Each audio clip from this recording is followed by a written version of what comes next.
Hello and welcome to this week's Sunday Sermon with Jake Ryan. Today, I want to talk about what I think are the top 3 most socially acceptable forms of discrimination in the U.S. And while I will be taking a flippant tone in critiquing the prevalence and widespread acceptance of these forms of discrimination, I want to be clear that it is not my intent at all to minimize the very real impact that these forms of discrimination have on many people's lives on a daily basis.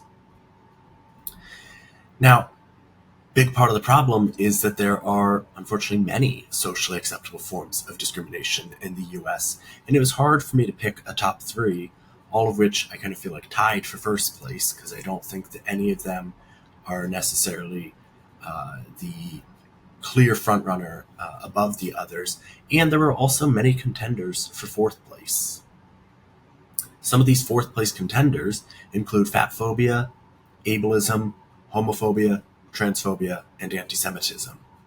And don't get me wrong, these are all a problem. One example of how fat phobia shows up is comments that people might make to someone online, such as Florida Representative Randy Fine, who is both fat and a terrible person, but he is not a terrible person because he's fat. He said some really horrible things about Gaza, and people have been correct in calling him out for these things, but some people do it by drawing attention to his fatness, which is, again, just showing how fat phobia is acceptable. And he would be a terrible person at any size. So I think it's important to recognize that whether someone is or isn't fat, calling them fat should not be seen as an attack, because a person's fatness has nothing to do with their goodness, but that is an unfair association that has been made in our society. Homophobia and transphobia, also a big problem. I'll discuss that more in a little bit because they are offshoots of misogyny. And anti-Semitism is, of course, also a problem. We shouldn't be discriminating against anyone for any reason. I know, call me an idealist. And of course, it is problematic as well that the use of the term anti-Semitism has been co-opted over the past almost 2 years, such that critiquing the actions of Israel is seen as anti-Semitic, when saying, I hate Jews is anti-Semitism, but saying Israel should not be starving and killing people, that is not anti-Semitism. So, those were a few of the 4th place contenders, but in my opinion, the top 3 are Islamophobia, anti-Black racism, and misogyny. As I mentioned a moment ago, that homophobia and transphobia are an offshoot of misogyny. Colorism and racism against other people of color is an offshoot of anti-Black racism. And Islamophobia enables xenophobia. Let's get into that, starting with Islamophobia. 9/11, which many people now believe to be an inside job, preyed on the underlying Islamophobia in the US, such that we allowed our government to invade Iraq and Afghanistan under the pretense of defending our freedom. Really, this was just a means of getting oil, but after those 9/11 attacks, Bush and his administration saw an opportunity to stoke the flames of fear and hate that had already been sowed among the American people. And, fighting under the guise of freedom sounds like a great thing. Who wouldn't want to get behind that? And then, of course, as the years went on and we saw how much money this was costing and how many civilian lives were lost over in Iraq and Afghanistan because of this lie, this false pretense, and the Islamophobia, people started to wake up and say, like, hey, maybe we were wrong. Maybe this was not such a good idea. But of course, many lives had been lost by the time people started to connect some dots and realize that it wasn't okay. The genocide in Gaza is also enabled by Islamophobia, as evidenced by the uncritical acceptance by too many people that all Palestinians are terrorists. It feels easier for Americans to defend the US's actions abroad because Muslims are seen as faraway people and are often brown. Now, when we have to see the people or we see ourselves in the people that are being harmed, it becomes a lot easier for us to see that what is happening is unacceptable. But when people are othered, when they are far away, when they are dehumanized, and we are able to not see ourselves in them, to truly see them as lesser, as deviant, as immoral, as wrong, it does become easier for people to sort of shrug their shoulders or look the other way when they are being annihilated.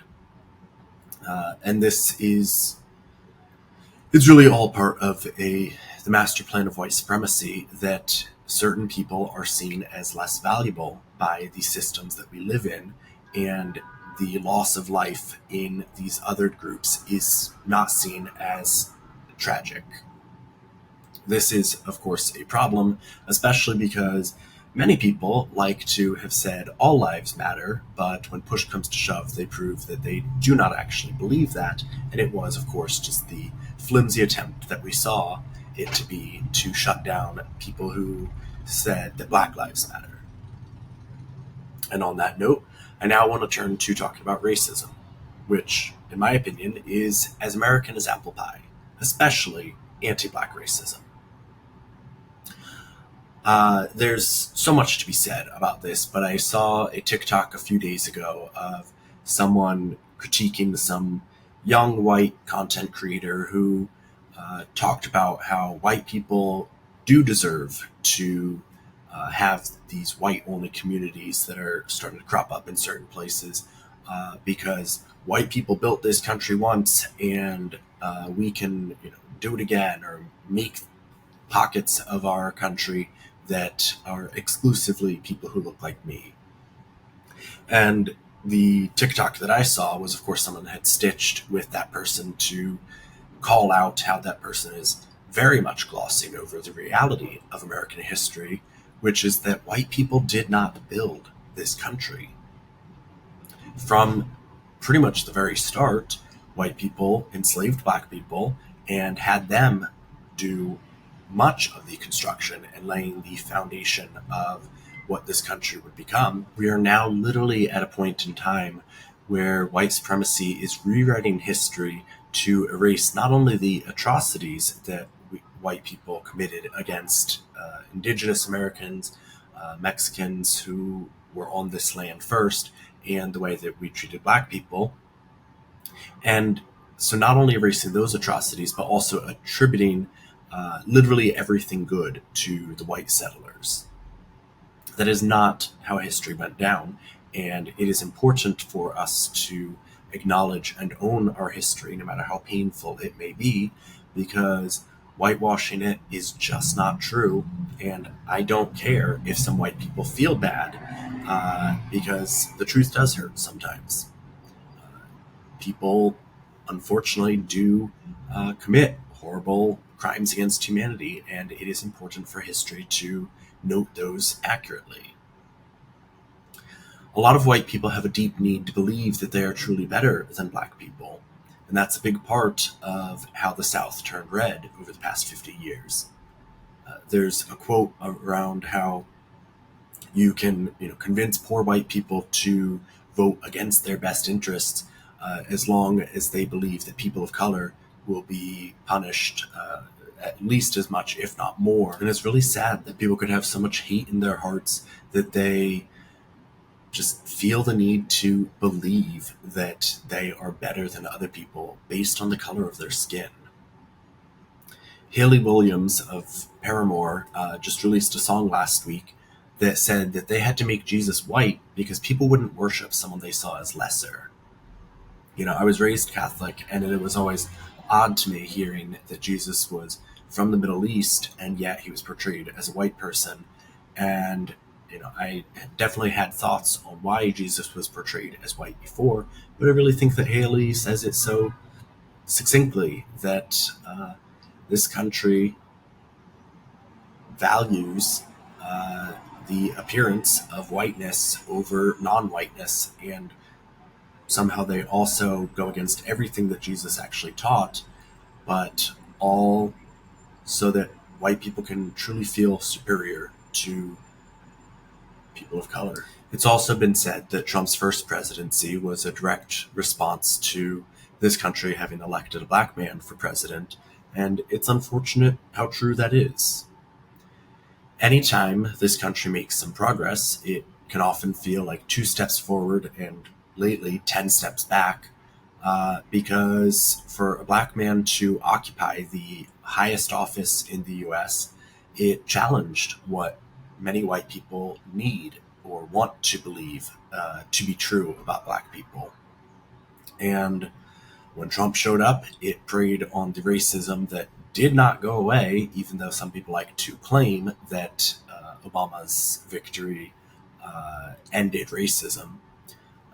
No, racism is still very alive and well in this country, and unfortunately, it is far too socially acceptable for white people to, go around actively thinking less of black people in their day-to-day interactions and saying horrible, atrocious things online.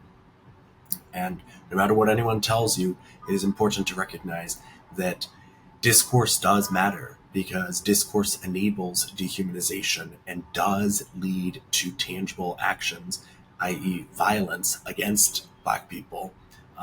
It is almost never just talk. It's people testing the waters. If they can say this online and get away with it, then they get a strong sense that they can enact violence against black people, or in many cases against other people of color in this country. And more often than not, there is not justice for people of color. Next, I want to move on to misogyny, which is just annoying and kind of pathetic to see it crop up everywhere. It's, people said there can be legitimate critiques against Hillary and Kamala's campaigns for presidency, including, I just referred to them by first name, and people said that often male politicians will be referred to by their last name, and we tend to refer to women by their first name. In both those cases, those women did run more on their first name, but it's an important note to consider that we do talk about women differently than we talk about men. And regardless of their policies, their likability, their willingness to acknowledge or budge on certain issues or listen to their constituents, it is fair to say that a big part of why neither of them won was because Americans aren't ready to accept a woman as president. Because, of course, the underlying misogynistic view that women are less valuable, less intelligent, less capable, too emotional. There's just so many disparaging views on women that people sort of accept uncritically as truth, even though it, for those of us who see past the facade, it's very much just a ongoing smear campaign that minimizes women's personhood and contributions to society. Part of how it shows up everywhere is there could be, the most innocuous post on Instagram. Someone could, post a picture of it raining outside and just say it's raining.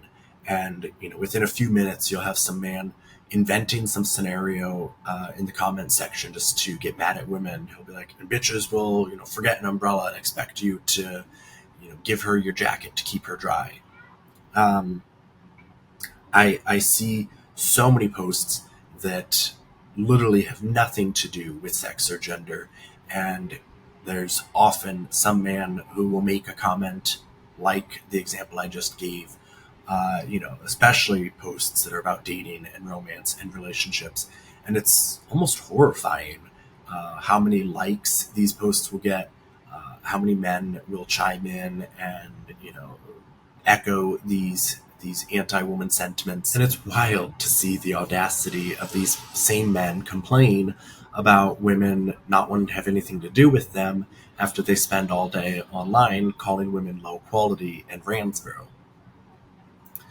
Hannah Gadsby, in one of her Netflix specials, had said that when you hate what you desire, that is mental illness.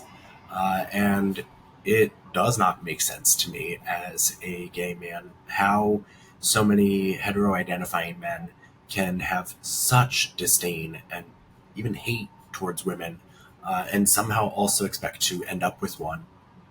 And I know that a lot of people think that this is because a lot of men feel socially pressured to identify as heterosexual, even if that's not their truth, because of the homophobia in our society and the consequences for living openly, because, of course, homophobia is enabled through masculinity and the devaluing of gay people. I want to wrap this up by addressing how the normalization of misogyny, racism, and xenophobia has created space for way too many unnecessary voices in the manosphere, also known as the alt-right pipeline, in which young men's frustration, insecurity, and underlying biases are preyed upon by voices who would rather give them a scapegoat than challenging them to think critically about why things are the way that they are.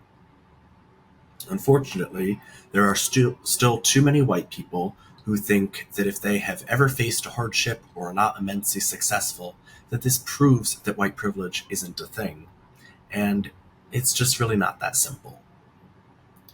White privilege does not mean that you are guaranteed success. It simply means that your race will not be a barrier to success. Male privilege is also a thing, and blending those two together creates the space for lots of white men who maybe haven't accomplished anything, either because they maybe just don't have a lot of potential or they're too young to have done anything significant yet. But they get these frustration from the pressures that they feel, the societal messaging about their alleged importance over other minority groups.